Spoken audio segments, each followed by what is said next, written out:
PTM थी तो आज, कल तबीयत खराब थी, आज पीटीएम थी। आज और पर भी तो हाँ मैं मैथ्स ऑनलाइन ले लोगे ना आज? ना मेरे पैर में लग गए सर, खड़े भी होना मुश्किल है। आ जाओ किसी तरह। कल ले लेना सर फिर संडे है, फिर बताओ। मैं पढ़ाता ही रहूं। फिर मंडे 2 घंटे ले लेना।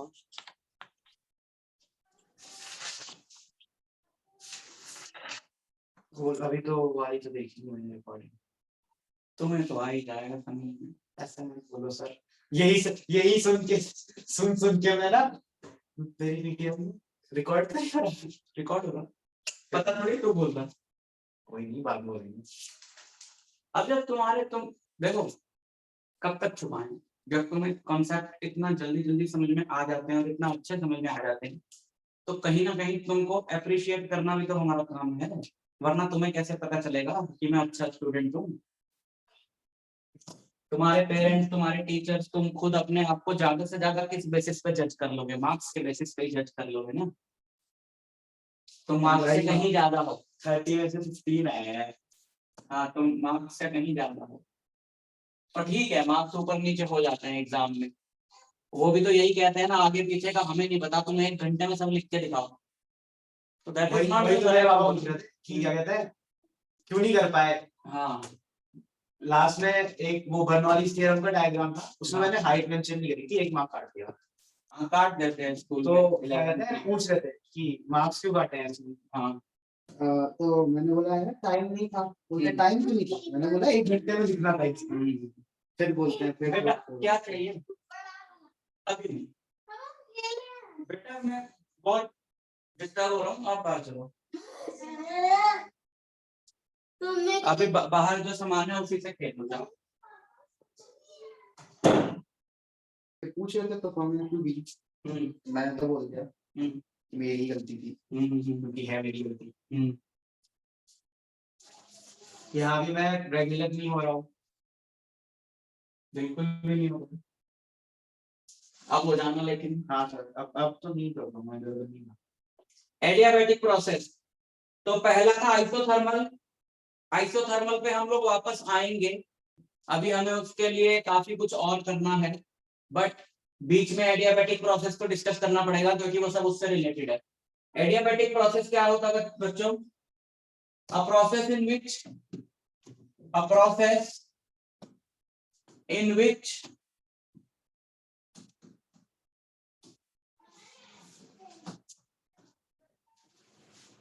system does not exchange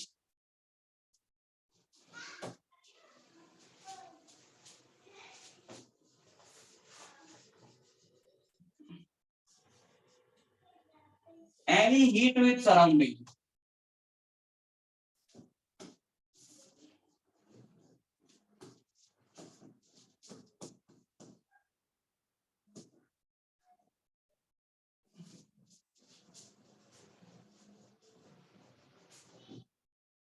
delta Q equals to 0 हो जाएगा ना। हाँ देखो बच्चों, अब बच्चों को एक बहुत बड़ी कंफ्यूजन रहती है इस बात की आइसोथर्मल में कि डेल्टा T होता है 0। आइसोथर्मल जिसमें जिस प्रोसेस में टेम्परेचर कांस्टेंट रहता हो, और आइसो एडियाबैटिक जिसमें हीट कांस्टेंट है। गलत। एडियाबैटिक प्रोसेस वो जिसमें हीट सिस्टम से ना बाहर आए ना सिस्टम में जाए। इसका मतलब ये नहीं है कि सिस्टम की हीट कांस्टेंट रहेगी, हालांकि ऐसा लिख देते हैं बच्चे और टीचर्स भी ऐसा बोल देते हैं कि it is a process in which the total heat content of the system remains constant. Because अगर सिस्टम में हीट नहीं आएगी या सिस्टम से हीट नहीं जाएगी तो इसका मतलब वो ऐसा समझते हैं कि फिर सिस्टम की हीट क्या रहेगी? कांस्टेंट रहेगी, लेकिन सिस्टम में हीट होती ही नहीं। सिस्टम की हीट को इंटरनल एनर्जी बोला जाता है। But let's not go into that, अभी के लिए सिर्फ ऐसा ही मान लो कि एडियाबैटिक प्रोसेस क्योंकि अभी उन सब चीजों का डिस्कशन आएगा। एडियाबैटिक प्रोसेस एक ऐसा प्रोसेस है जिसमें ना ही तो सिस्टम में बाहर से हीट आती है, ना ही सिस्टम देता से है, हीट बाहर जाती है। मतलब Because- एक्सोथर्मिक और एंडोथर्मिक दोनों नहीं होते। हाँ, because so there is no exchange of heat between system and surrounding. So delta Q zero. 0.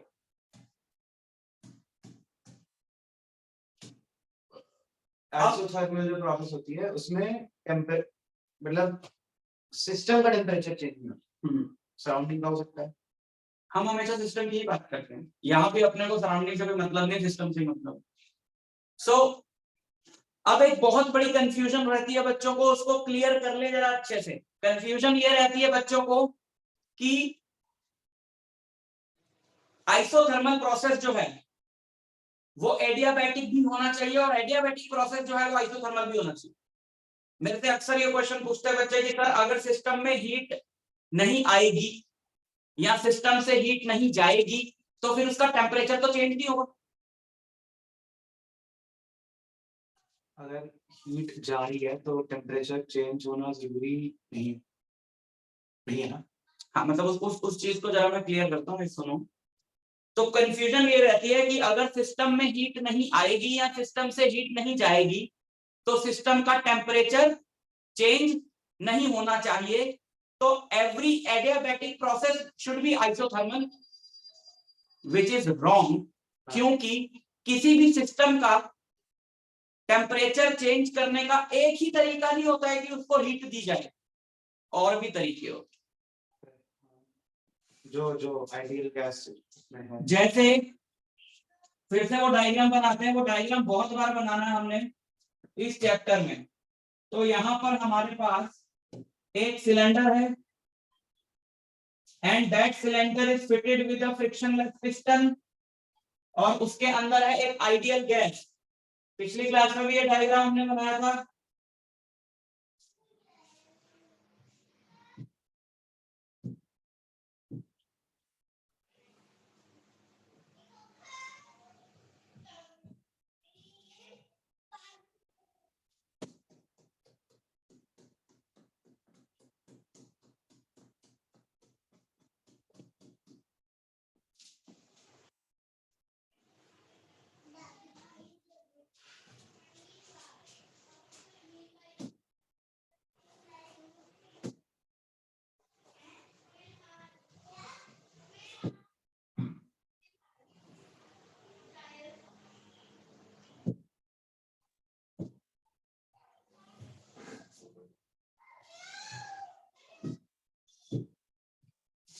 ठीक है, ये हमारे पास एक सिलेंडर है which is fitted with a frictionless piston. इस सिलेंडर के अंदर एक गैस है, वो गैस इस पिस्टन को धक्का मारेगी और ये पिस्टन कितना ऊपर चला गया, dx डिस्टेंस ऊपर चला गया और इसका क्रॉस सेक्शनल एरिया कितना है, a।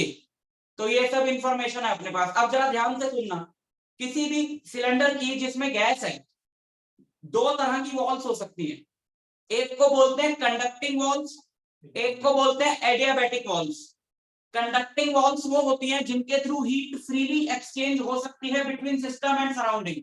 जैसे अगर स्टील का गिलास हो और स्टील के गिलास में बहुत ज्यादा गर्म पानी हो तो तुम उसको बाहर से नहीं पकड़ सकते, क्योंकि स्टील के अंदर जो पानी की हीट है वो बाहर भी आ रही है। तो स्टील की जो वॉल्स हैं they are conducting walls. Steel के गिलास की जो वॉल्स हैं they are conducting walls. Every metal is a good conductor of heat. तो अगर कोई मेटेलिक सिलेंडर होगा या मेटेलिक कंटेनर होगा तो वहां से तो हीट फ्रीली बाहर जाएगी, लेकिन अगर वही गर्म पानी में थर्मस फ्लास्क के अंदर डाल दूं तो उस थर्मस फ्लास्क को तुम पकड़ के उठा सकते हो। थर्मस फ्लास्क के अंदर जो पानी की हीट है वो बाहर नहीं आ रही। एंड ऐसी वॉल्स को बोलते हैं एडियाबैटिक वॉल्स, बिकॉज वो हीट एक्सचेंज नहीं कर पा रहा सराउंडिंग से, तो उसके अंदर तुमने पानी डाल दिया है, अब वो तो एडियाबैटिक प्रोसेस हो गया ना, तो इसलिए हम ऐसी वॉल्स को क्या बोलते हैं, एडियाबैटिक वॉल्स। लेकिन जब हम, और ये फिजिक्स में हम डे 1 से करते आ रहे हैं, अगर हम कोई भी टर्म बोलते हैं ना तो हमारे लिए 100% मीनिंग होता है उस टर्म का। जैसे मैंने बोला इलास्टिक, तो सच में तो कोई भी बॉडी 100% इलास्टिक नहीं होती है, लेकिन जब हमने फिजिक्स में इलास्टिक बोला तो हमारे लिए उसका मतलब था परफेक्टली इलास्टिक बॉडी। इसी तरीके से कोई भी वॉल्स ना ही तो 100% कंडक्टिंग है और ना ही 100% एडियाबैटिक है। कोई भी वॉल्स ना ही तो 100% कंडक्टिंग है, ना ही 100% एडियाबैटिक है।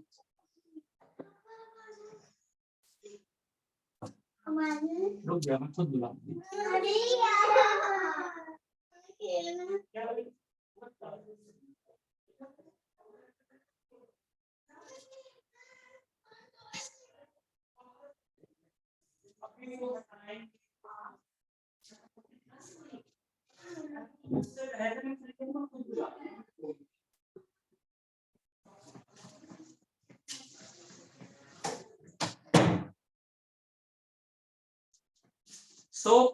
जब हम एडियाबैटिक यहां बोलेंगे तो हमारा मतलब होगा 100% एडियाबैटिक वॉल्स, और जब हम कंडक्टिंग बोलेंगे तो हमारा मतलब होगा 100% कंडक्टिंग वॉल्स। ये दोनों ही बातें गलत हैं। सच में कोई भी प्रैक्टिकली कोई भी कंडक्टिंग नहीं होगी। अब जैसे स्टील है तो सारी हीट थोड़ी बाहर फेंक रहा है, कुछ हीट स्टील खुद भी एब्जॉर्ब करेगा। और थर्मस फ्लास्क में कौन सा पानी हमेशा के लिए गर्म रहेगा, कभी तो ठंडा होगा, तो मतलब थोड़ी थोड़ी हीट तो जा ही रही है बाहर। तो अब एडियाबैटिक एक प्रोसेस के अंदर, अब जैसे मैंने तुमको लास्ट क्लास में समझाया था कि जो आइसोथर्मल प्रोसेस है वो बहुत स्लो होना चाहिए, क्योंकि जब प्रोसेस बहुत स्लो होता है तो हीट को बाहर निकलने का टाइम मिल जाता है।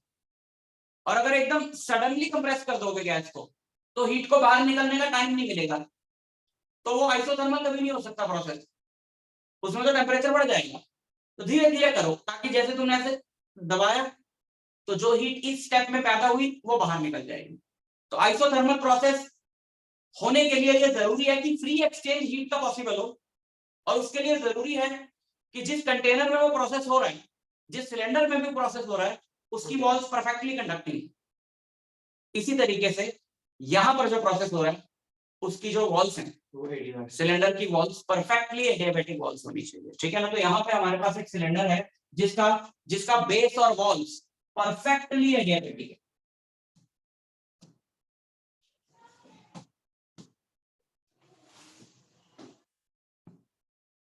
पिस्टन भी फिर सर एडियाबैटिक होगी ना। पिस्टन का जो सरफेस है वो भी एडियाबैटिक होगा। हाँ, वो भी एडियाबैटिक है और फ्रिक्शनलेस पिस्टन रहता है, ठीक है।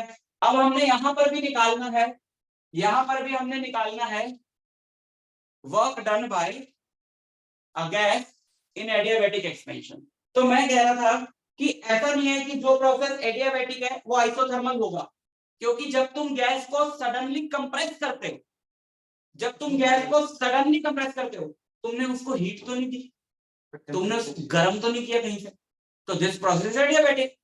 लेकिन अब जब तुम गैस को सडनली कंप्रेस करते हो तो वो हीट को बाहर निकलने का टाइम नहीं मिलता, तो जब तुम एकदम से कंप्रेस करते हो तो हीट को बाहर निकलने का टाइम नहीं मिलता, दिस प्रोसेस इज एडियाबैटिक।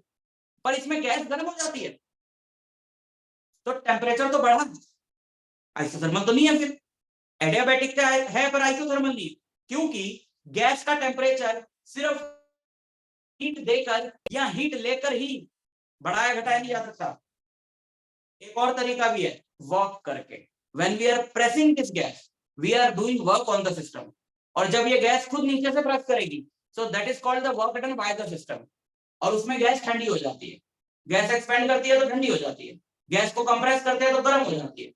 तो टेम्परेचर तो ऐसे भी चेंज किया जा सकता है, हीट देने की जरूरत नहीं है। तो ऐसा जरूरी नहीं है कि जो प्रोसेस एडियाबैटिक हो वो आइसोथर्मल भी हो, जो आइसोथर्मल हो जो वो एडियाबैटिक, ये दोनों अलग अलग प्रोसेस। जैसे सर आइसोथर्मल और एडियाबैटिक, मतलब आइसोथर्मल है और एडियाबैटिक नहीं है, तो उसका तो वो हो जाएगा ना कि अगर हम 100 डिग्रीज पे वाटर को हाँ, heat वही। करें तो अब एक ऐसा प्रोसेस जो एडियाबैटिक तो नहीं है बट आइसोथर्मल है, मेल्टिंग ऑफ आइस। जब तक आइस मेल्ट करती है,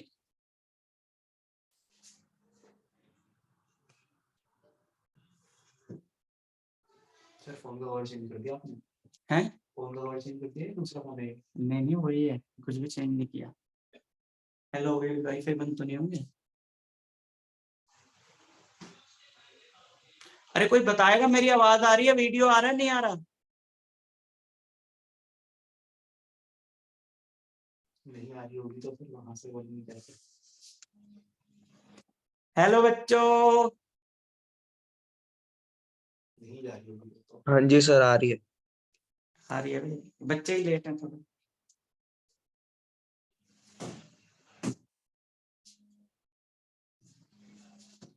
मेल्टिंग ऑफ आइस जो प्रोसेस है वो एडियाबैटिक तो नहीं है, क्योंकि आइस मेल्ट कैसे करती है, हीट सराउंडिंग से लेके। तो melting of ice is not an adiabatic process, but it is an isothermal process, क्योंकि जब तक आइस मेल्ट होती रहती है उसका टेम्परेचर चेंज नहीं होता, 0 डिग्री ही रहता है। समझ में आया? सो एडियाबैटिक अलग है, आइसोथर्मल अलग है, कंफ्यूज होने की जरूरत नहीं है। केमिस्ट्री के सामने क्यों दिखाते हो? इसलिए याद है तो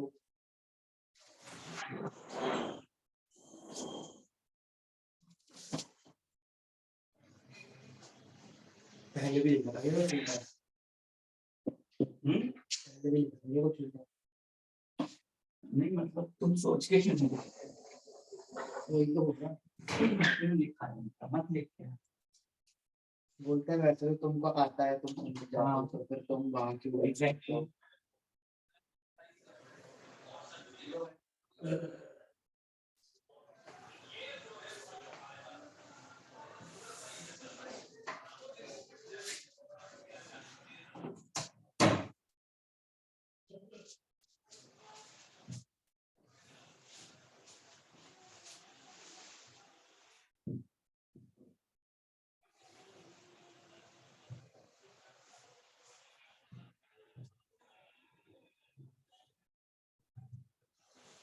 सो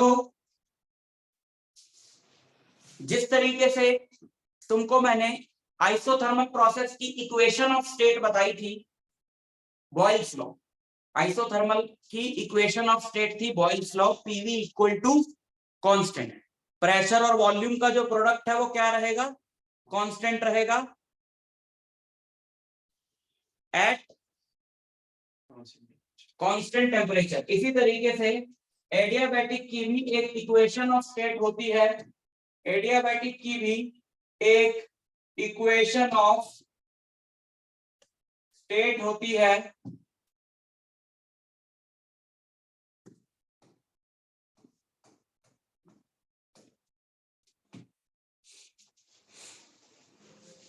और उस इक्वेशन ऑफ स्टेट को समझने के लिए हमें काफी कुछ और समझना पड़ेगा। तो जरा ध्यान से सुने। तुमको याद होगा, अभी आते हैं चलो इस पे फिर। तुम्हें याद होगा मैंने तुम्हें एक टर्म बताई थी, molar heat capacity.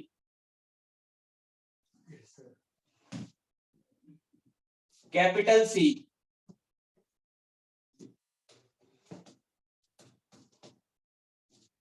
Molar heat capacity, capital सी।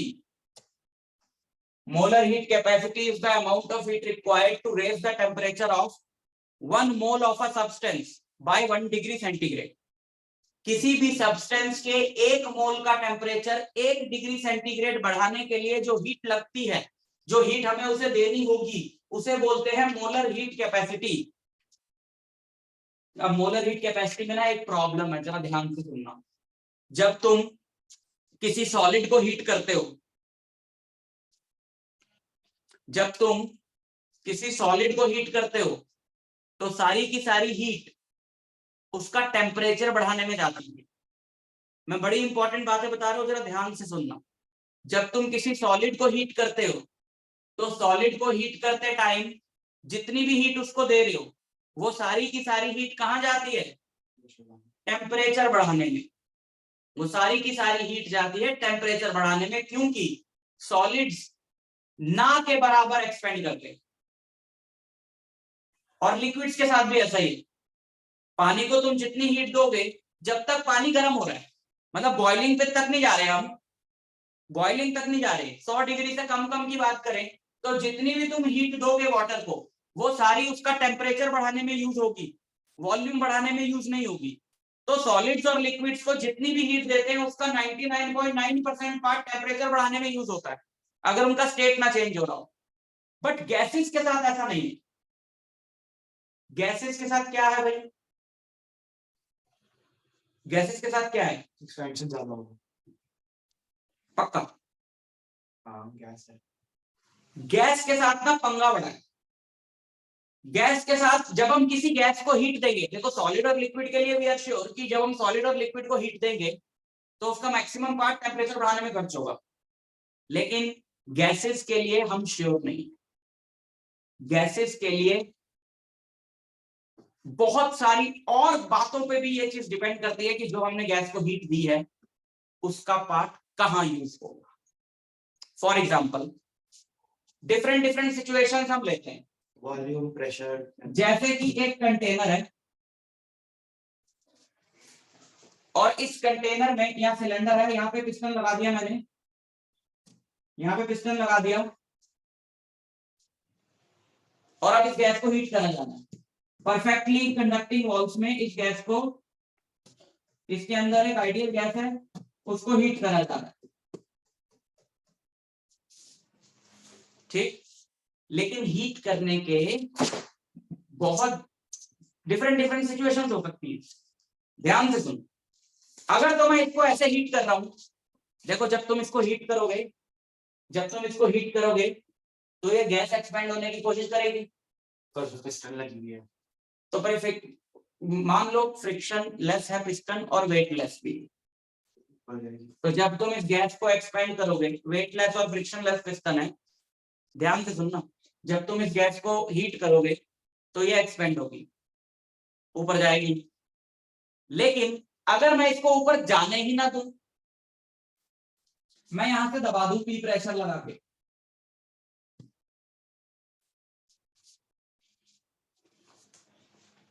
अगर मैं इसको ऊपर जाने ही ना दूं, मैं इसको ऊपर से प्रेशर पी लगा के दबा दूं, तो एक्सपेंशन में तो हीट यूज नहीं होगी, एक्सपेंशन में यूज नहीं होगी ना, कि वो प्रेशर जो नीचे से गैस लगा रही होगी वो ऊपर वाला प्रेशर कैंसिल कर देगा। हाँ मतलब हम इसको एक्सपेंड होने ही नहीं हो रहा। एक्सपेंड नहीं हो रहा, ऊपर वाला प्रेशर ज्यादा है, हम इसको एक्सपेंड नहीं होने देंगे। अगर हम इसको एक्सपेंड नहीं होने देंगे तो हम इसको जितनी भी हीट दे रहे हैं वो सारी की सारी टेम्परेचर बढ़ाने में यूज होगी, तब तो ये सॉलिड और लिक्विड वाला केस हो गया, ये सारी की सारी हीट किसमें यूज हो रही है? टेम्परेचर बढ़ाने। लेकिन ऐसा भी तो हो सकता है कि हम ऊपर प्रेशर ना लगाएं, फिर तो एक्सपेंड हो जाएगा, फिर ये एक्सपेंड हो जाएगी, फिर इसको गर्म होने में टाइम लगेगा, क्योंकि उस केस में कुछ पार्ट हीट का, कुछ नहीं बहुत सारा पार्ट हीट का किसमें यूज हो रहा है? एक्सपेंशन में। समझ में आई बात? तो इसको गर्म होने में टाइम लगेगा। और तीसरा केस मैं इसकी हेल्प करूं एक्सपेंशन में, ये गैस नीचे से गर्म कर रहा हूं मैं और ये एक्सपेंड हो रही है, लेकिन मैं भी पिस्टन को पकड़ के खींच लूं ऊपर, तो जितना हीट से एक्सपेंड नहीं होना था उतना हो जाएगा, उससे ज्यादा मैंने कर दिया, तो ये ठंडी हो जाएगी, हीट देने के बाद भी ये ठंडी हो जाएगी। थर्ड केस है ना, एक केस ये हो गया कि मैं इसको सिर्फ रोक ही नहीं रहा हूं एक्सपेंड होने से, मैं कंप्रेस भी कर रहा हूं, मैं इसको सिर्फ रोक ही नहीं रहा हूं एक्सपेंड होने से, मैं खुद भी कंप्रेस कर रहा हूं, तो उसकी हीट बढ़ जाएगी, तो उसकी हीट बढ़ जाएगी। एक केस ये हो गया, हीट बढ़ेगी, टेम्परेचर बढ़ेगा, टेम्परेचर बढ़ जाएगा, हीट तो उतनी रहेगी ना, हीट तो जो हम दे रहे हैं। हाँ ठीक है, 4 केस हो गए। अब एक केस और सोचो कि मैं इसको ऊपर की तरफ धीरे धीरे एक्सपेंड कर रहा हूं, तो जितना ये अपना हीट से टेम्परेचर बढ़ा रही है उतना लूज भी करती रहेगी, उतना लूज भी करती रहेगी, तो हीट देते रहो देते रहो देते रहो, इसका टेम्परेचर बढ़ेगा ही नहीं, है ना। और एक केस और भी हो सकता है कि अगर मैं हीट ना दूं और कंप्रेस ही कर दूं सिर्फ, तो फिर तो भी टेम्परेचर बढ़ेगा। प्लस अब तुम्हें आइडिया लगा कि इनफाइनाइट केसेस हो सकते हैं कि मैं एक्सपेंशन का रेट बदल दूं, मैं तेज एक्सपेंड कर रहा हूं, मैं धीरे धीरे एक्सपेंड कर रहा हूं, मैं बहुत तेज कंप्रेस कर रहा हूं, मैं धीरे धीरे कंप्रेस कर रहा हूं, मैं 2 सेंटीमीटर पर सेकंड के रेट से कंप्रेस कर रहा हूं या मैं 10 सेंटीमीटर पर सेकंड के रेट से कंप्रेस कर रहा हूं। सो अब सोचो इन डिफरेंट डिफरेंट सिचुएशंस में गैस का टेम्परेचर 1 डिग्री बढ़ाने के लिए क्या हमें हर बार सेम हीट देनी पड़ी? हर बार क्या देनी पड़ी, डिफरेंट हीट देनी पड़ी। और एक मोल का टेम्परेचर 1 डिग्री बढ़ाने के लिए जितनी हीट देनी पड़ती है उसे बोला जाता है मोलर हीट कैपेसिटी। तो क्या हम ये भी कह सकते हैं कि हर केस में गैस की मोलर हीट कैपेसिटी अलग है ना? क्लियर हो गया ना पॉइंट? तो सॉलिड्स की मोलर हीट कैपेसिटी फिक्स है, लिक्विड की मोलर हीट कैपेसिटी फिक्स है, गैस की मोलर हीट कैपेसिटी फिक्स ही नहीं है। It can have infinite possible values. अगर तुमसे कोई पूछता है कि what is the molar heat capacity of iron, तो वो सही सवाल पूछ रहा है। अगर तुमसे कोई पूछता है what is the molar heat capacity of water, तो भी वो सही सवाल पूछ रहा है। अगर तुमसे कोई पूछता है what is the molar heat capacity of oxygen, तो वो गलत क्वेश्चन पूछ रहा है। बिकॉज गैस की मोलर हीट कैपेसिटी की वैल्यू फिक्स होती ही नहीं। There are infinite possible values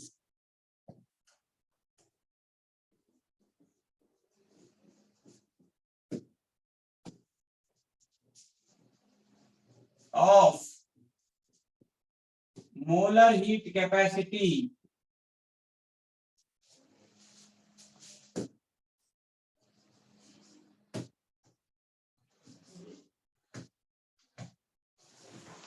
of a gas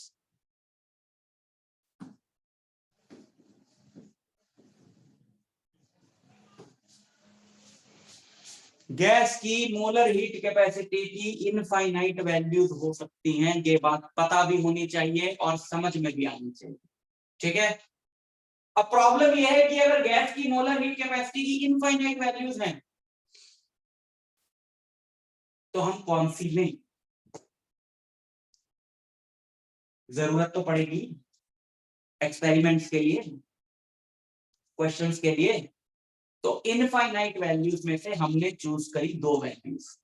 out of these infinite values, out of these infinite values,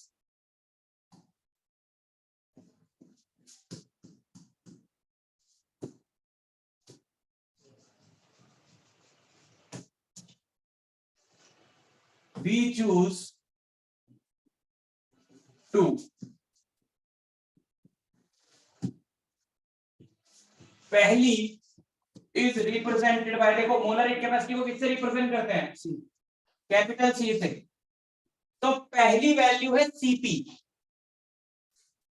which is called molar heat capacity at constant pressure. Molar heat capacity at constant pressure.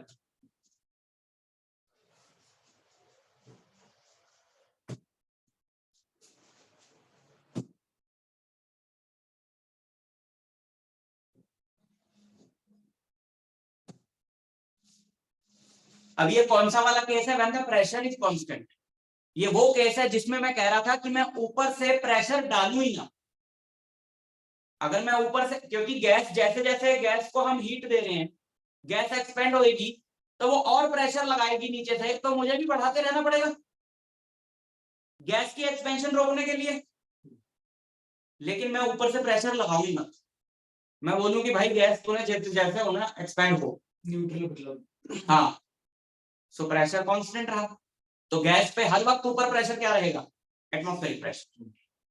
तो ऐसे में जब gas expand होती है तब उसके 1 मोल को 1 degree centigrade temperature बढ़ाने के लिए जो हीट लगती है, that is represented by Cp, molar heat capacity at constant pressure. नींद पूरी करके आया करो भाई साहब। Molar heat capacity at constant pressure. और दूसरी हम चूज करते हैं Cv, which is called molar heat capacity, V for volume, molar heat capacity at constant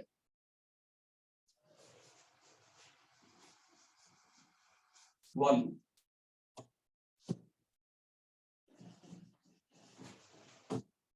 ठीक है, ये वो केस है जिसमें मैं गैस को एक्सपेंड नहीं होने दे रहा, वॉल्यूम कांस्टेंट रखनी है मैंने, गैस एक्सपेंड होना चाह रही है मैं फिर दबा देता हूं, मतलब दबा भी नहीं रहा हूं लेकिन एक्सपेंड भी नहीं होने दे रहा हूं, यानी वॉल्यूम क्या रख रहा हूं, कांस्टेंट रख रहा हूं। लेकिन अगर मैं वॉल्यूम कांस्टेंट रख रहा हूं, प्रेशर बढ़ाना पड़ेगा, प्रेशर बढ़ाना पड़ेगा, तो ऑब्वियसली जो V कांस्टेंट है तो P कांस्टेंट नहीं हो सकता। तो अगर मैं वॉल्यूम कांस्टेंट रख रहा हूं तो सारी की सारी हीट तो टेम्परेचर बढ़ाने में जाएगी। तो तुम ये बताओ कि इन दोनों में से किस केस में गैस जल्दी गर्म हो जाएगी?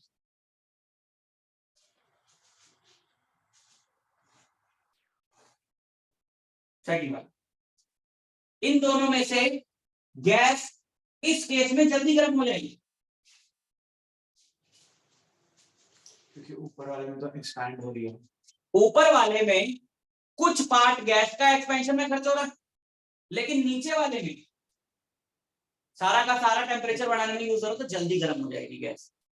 और मोलर हीट कैपेसिटी है ये, molar heat capacity is the amount of heat required to raise the temperature of 1 mole और 1 डिग्री। इसका मतलब है ये ज्यादा हीट देनी पड़ रही है और ये कम हीट देनी पड़ रही है। तो याद रखो Cp is always greater than Cv, बहुत important result. Cp is always greater than Cv, Cp is always greater than Cv। और जो यूनिवर्सल गैस कांस्टेंट है, अब Cp जो है वो Cv से बड़ा है, तो जो यूनिवर्सल गैस कांस्टेंट है वो इन दोनों का डिफरेंस ही तो होता है, Cp माइनस Cv R होता है।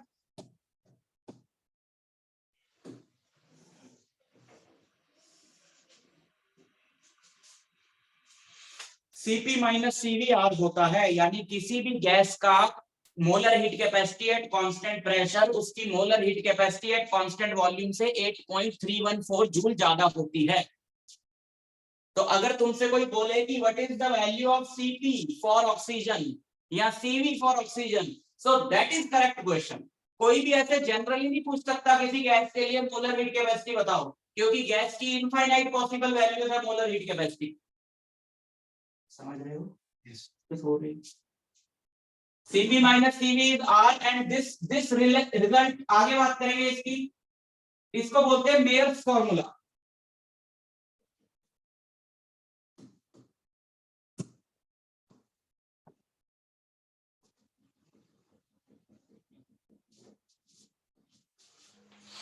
This result is called Mayer's formula and this is one of the most important derivations of physics। आगे हम डेरिवेशन करने वाले हैं Cp minus Cv equal to R का, बट अभी नहीं करेंगे क्योंकि वो आगे का टॉपिक है। समझ में आ गया Cp और Cv क्या होते हैं? इन दोनों की रेशियो को गामा से रिप्रेजेंट किया जाता है, जिसका कोई नाम नहीं है तो हम उसको गामा ही बोलते हैं। Gamma, gamma is Cp by gamma is Cp by Cv, और ऑब्वियस है गामा हमेशा 1 से बड़ा होगा, गामा हमेशा 1 से बड़ा होगा क्योंकि Cp हमेशा Cv से बड़ा होगा। तो Cp by Cv की ratio which is gamma is always greater than 1।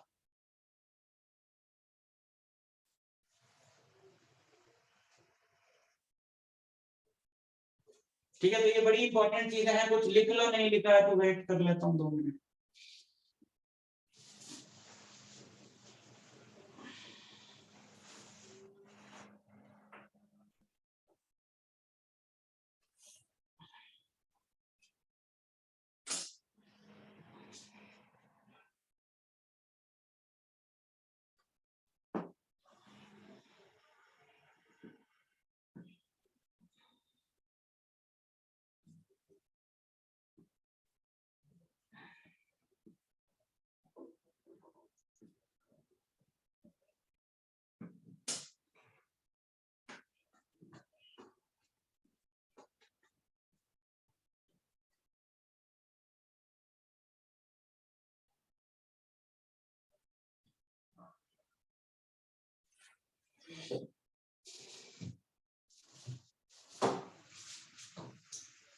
सो अब बात करते हैं equation of state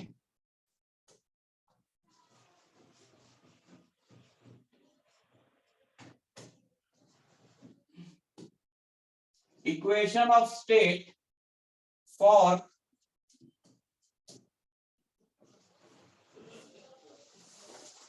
adiabatic process.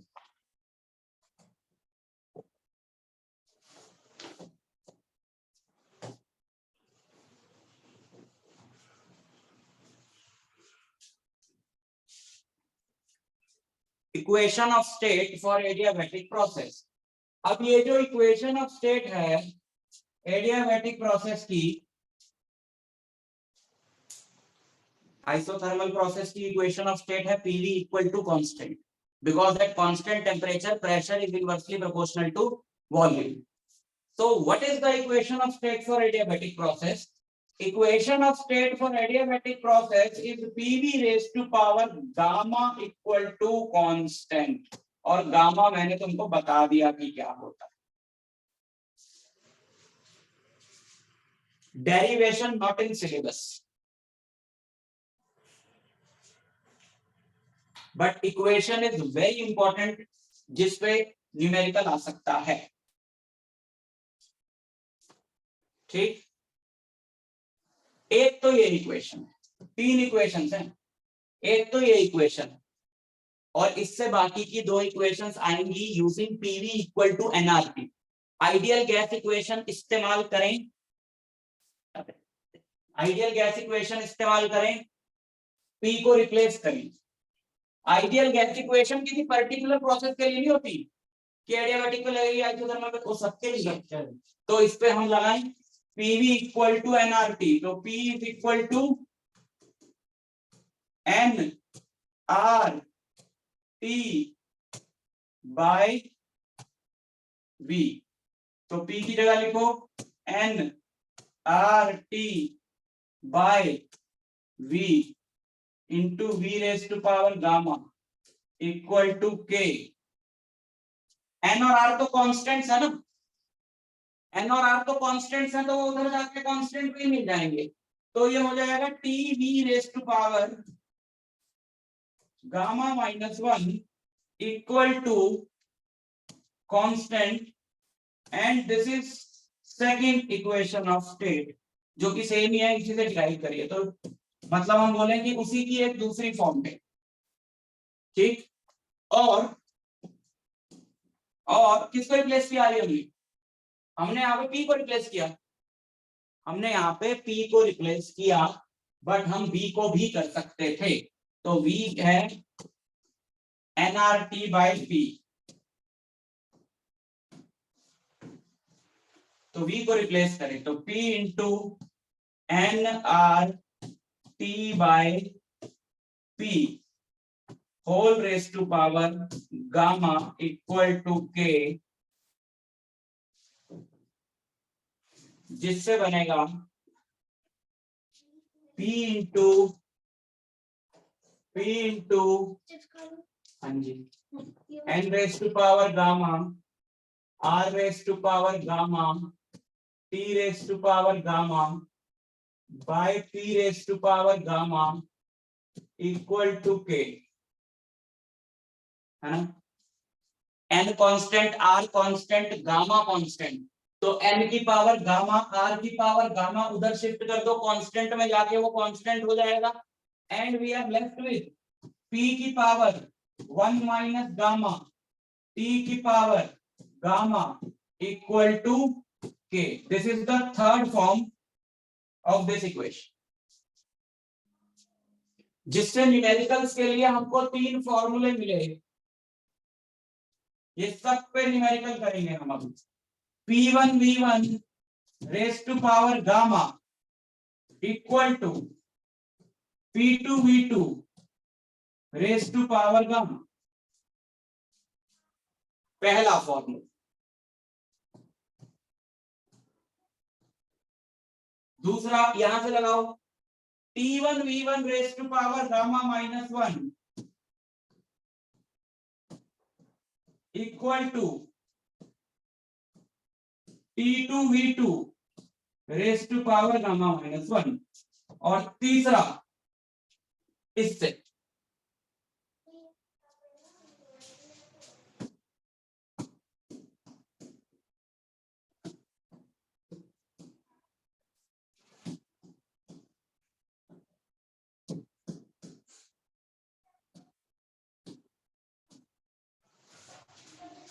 ठीक है।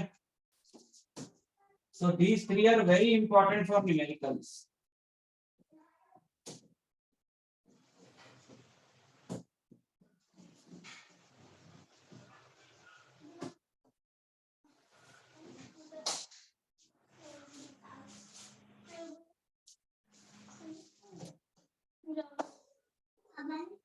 क्या चाहिए? बस 5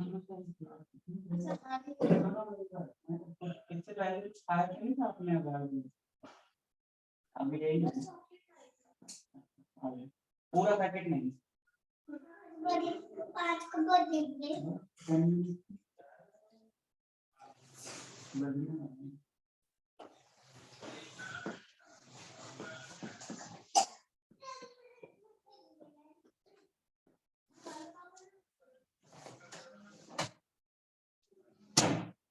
ठीक है।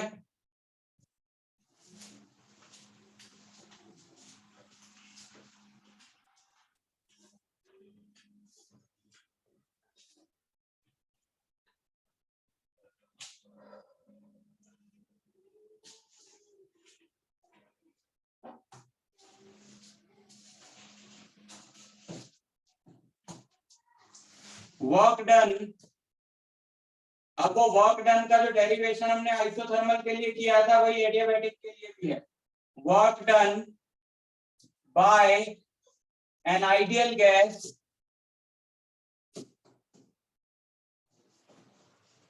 इन एडियाबैटिक एक्सपेंशन।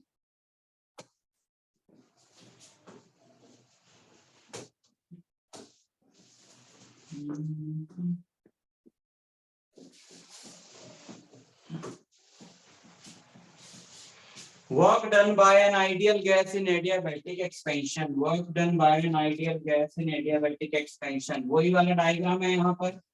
ये सिलेंडर है, इसमें एक आइडियल गैस है, वो आइडियल गैस नीचे से इसको पी प्रेशर धक्का मारेगी। ठीक है। क्या था वर्क डन कि सिलेंडर के अंदर गैस है, वो गैस एक्सपेंड होना चाहती है, तो वो गैस V1 से V2 वॉल्यूम एक्सपेंड करेगी under adiabatic conditions. There is no exchange of heat. तो बताओ उस गैस ने कितना वर्क किया। यही आइसोथर्मल के लिए था, यही एडियाबैटिक के लिए है। तो इसके अंदर ये रही आइडियल गैस जो इस पिस्टन को पुश करके धक्का मार के ले गई यहां तक dx distance. Area of cross section of the piston is A। तो वही सारी कहानियां जो पहले लिखवा चुका हूं मैं। Small work done by gas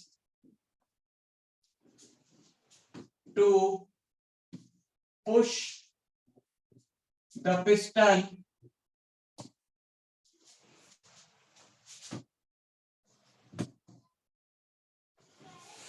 by dx. Small work done by gas to push the piston by dx. dw is F into dx। और प्रेशर होता है फोर्स अपॉन एरिया, तो फोर्स होती है प्रेशर इनटू एरिया। शुरू के steps तो सारे सेम है। तो फोर्स की जगह हमने इसने प्रेशर लगाया P, area of cross section है A, तो PA इंटू dx लिखेंगे। A इंटू dx होता है dV। This is the expansion in volume कितना। ठीक। सो dw P इंटू dV। अब यहां पर भी हमारा वही सवाल आ गया कि क्या हम इसको इंटीग्रेट कर दें V1 से V2। बट मैंने तुम्हें बताया था इस स्टेप में इंटीग्रेट नहीं कर सकते बिकॉज पी ना ही तो कांस्टेंट है और ना ही ये v का फंक्शन है। dv लिखा है तो हमें किसका फंक्शन चाहिए, v का फंक्शन चाहिए ना। तो p ना ही तो कांस्टेंट है और ना ही ये v का फंक्शन है। इसका मतलब है, और हमने आइसोथर्मल में क्या रिप्लेस किया था, आइसोथर्मल में हमने रिप्लेस किया था nRT बाय, वहां वो रिप्लेसमेंट कर सकते थे, यहां वो ये भी नहीं कर सकते क्योंकि t भी कांस्टेंट नहीं, वहां तो t कांस्टेंट था तो nRT बाहर चले गए थे इंटीग्रेशन के साइन के, 1/v बचा था जिसका इंटीग्रल हमने कर दिया क्योंकि वो v का फंक्शन था। यहां नहीं कर सकते क्योंकि यहाँ t कांस्टेंट नहीं, तो यहाँ पे ये सब्स्टिट्यूशन भी नहीं हो सकती। तो लॉजिकल होते हैं जो भी स्टेप्स होते हैं, ऐसे रट्टे वाले काम नहीं। तो यहाँ पर हम सब्स्टिट्यूट करेंगे since we know that pv raise to power gamma is a constant, तो p इज व्हाट, kv की पावर माइनस गामा, और ये हम कर सकते हैं क्योंकि k कांस्टेंट है बाहर चला जाएगा और v का फंक्शन हमें मिलेगा जिसको इंटीग्रेट कर सकते। तो w हो जाएगा इंटीग्रल v1 से v2 kv की पावर माइनस गामा dv, ठीक है।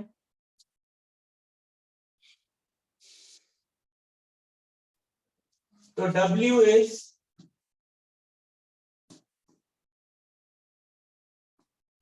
k बाहर चला गया, v की power minus gamma plus 1 upon minus gamma plus 1 v1 से v2, अंदर v की पावर माइनस गामा बचा। एक फॉर्मूला सबसे फेमस इंटीग्रेशन का, x to the power n dx, x to the power n dx का इंटीग्रल x की power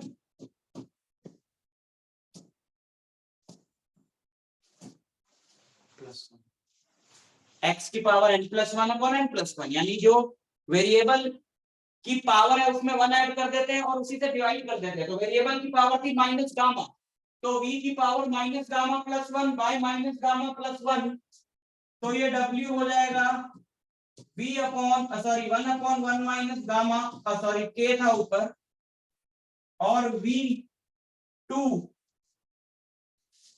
इसको बाहर ले आए, इसको बाहर ले आए, अंदर वो बचा v, फिर उसमें क्या पुट करते हैं, पहले अपर लिमिट पुट करते हैं फिर माइनस करके लोअर लिमिट पुट करते हैं। अपर लिमिट v2 है तो इसकी जगह v2 पुट किया,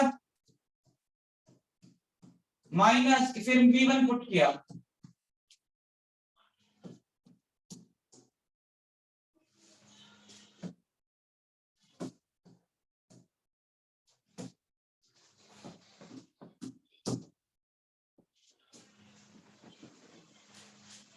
समझ रहे हो।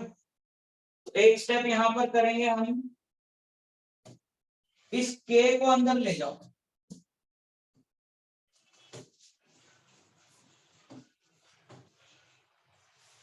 ये वाला जो k है ये अंदर मल्टीप्लाई करते हैं दोनों में,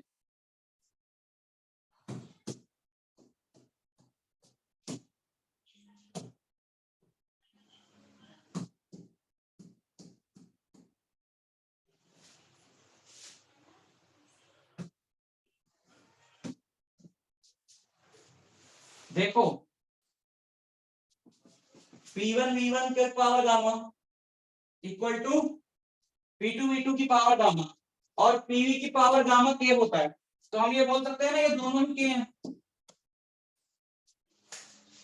हम बोल सकते हैं कि p1 v1 rays to power gamma और p2 v2 raise to power gamma दोनों किसके बराबर है, k के। तो एक स्टेप यहाँ पे तुम याद रखना कि जहां पर v2 लिखा है, जहां पर v2 लिखा है वहां वाले k की जगह लिखना है p2 v2 raise to power gamma,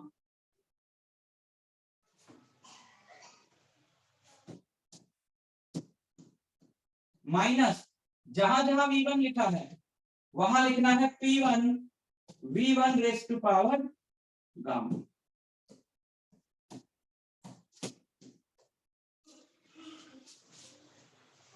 और बेस सेम है तो पावर ऐड हो जाती है, तो 1/1 माइनस गामा, ये दोनों का बेस सेम है, पावर ऐड हो गई, गामा से गामा कट गया, यहाँ पे बचेगा P2V2 minus, and this is the final result.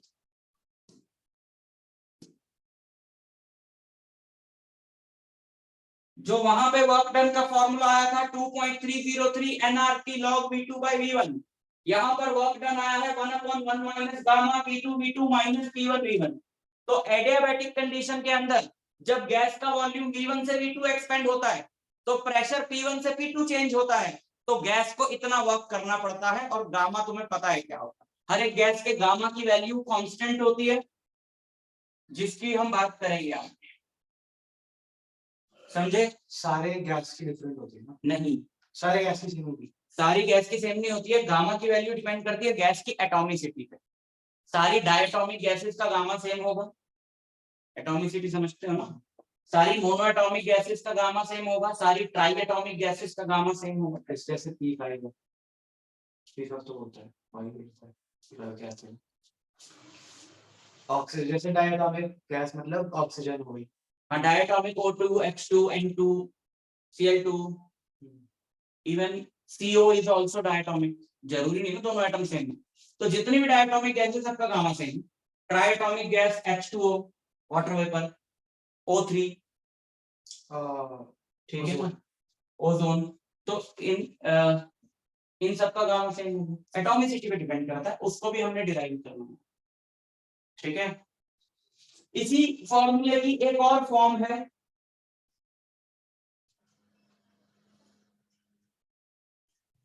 PV equal to nRT होता है,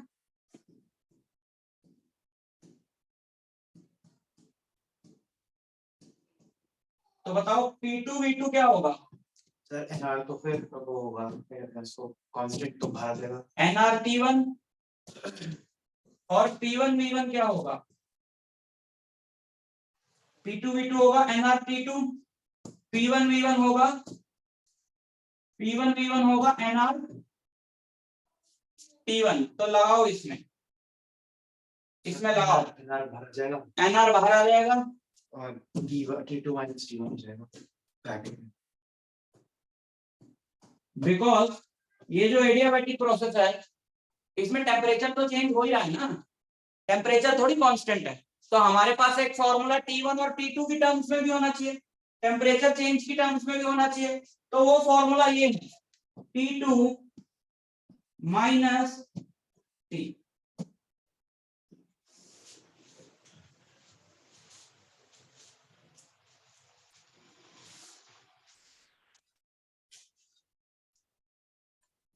ठीक है ना, देख रहे हो कितना कुछ आगे शुरू नहीं सकते, बहुत इंपॉर्टेंट है ये सब, बुक से पढ़ा करो, चीजों को बार बार रिवाइज किया करो, सबसे अच्छा समझ में आएगा जब बुक से पढ़ोगे, तो रिकॉर्डिंग देख के या क्लास अटेंड करके उस टॉपिक को बुक से जरूर पढ़ा करो। पहले भी बता चुका हूं, अगर तुम्हें बिल्कुल सॉलिड करना है अपना कॉन्सेप्ट, बैठ जाए बिल्कुल जड़ों में बैठ जाए तुम्हारे, तो तुम्हें उसे बुक से पढ़ना पड़ेगा। यही तक करेंगे आज, इसको कंटिन्यू करेंगे अगली क्लास में, अच्छे से रिवाइज करके आना।